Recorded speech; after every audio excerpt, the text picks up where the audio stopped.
જય ભીમ, નમો બુદ્ધાય। હું દિનેશભાઈ પાતર, એડવોકેટ ગોંડલ। જોકે આમ તો જે આ ઘટનાની અંદર હું એક પીડિત છું, પરંતુ ગુજરાતભરના આગેવાનો દ્વારા જે મને સાથ સહકાર આપી, જે મારી પર દમન ગુજારવામાં આવ્યો, ખોટા કેસો કરવામાં આવ્યા, એ બદલ જે અવાજ ઉઠાવવામાં આવ્યો સમાજ તરફથી અને 18 તારીખે જે સંમેલનનું જે હુંકાર કરવામાં આવ્યો, એનો પ્રતિસાદ ખૂબ જ સારો મળ્યો અને મને ક્યાંક ને ક્યાંક એમ લાગ્યું કે હું એકલો નથી, મારી પાછળ તો આટલા બધા બોડી સંખ્યામાં મારા સમાજના યુવાનો અને આગેવાનો ઉભા છે, એટલે મને 100% ન્યાય મળશે। અને આ અવાજના કારણે સરકાર ક્યાંક ને ક્યાંક બેકફૂટ ઉપર આવી અને એમના અધિકારી એટલે કે રેન્જ આઈજી સાહેબને સૂચન કરવામાં આવ્યું અને રેન્જ આઈજી સાહેબ દ્વારા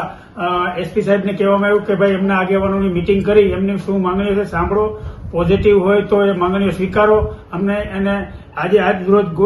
જેતપુર મુકામે ડીવાયએસપી કચેરી ખાતે એસપી સાહેબ અને 2 ડીવાયએસપી, ગોંડલના ડીવાયએસપી, જેતપુરના ડીવાયએસપી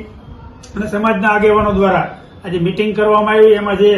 સમાજના આગેવાનો દ્વારા જે મારી 2 માંગણીઓ છે કે મારી ઉપર ખોટા કેસો કરવામાં આવ્યા, એ કેસોમાંથી મને રિમૂવ કરવામાં આવે અને જે અધિકારીઓ પોતાની સત્તાનો દુરુપયોગ કર્યો છે એની ઇન્કવાયરી કરી અને એની ઉપર કાયદેસરની કાર્યવાહી કરવાનો કોલ લેખિતમાં આપેલો અને બાહેધરી આપી, જે સમાજના આગેવાનોને ક્યાંક ને ક્યાંક ગળે ઉતરતા અને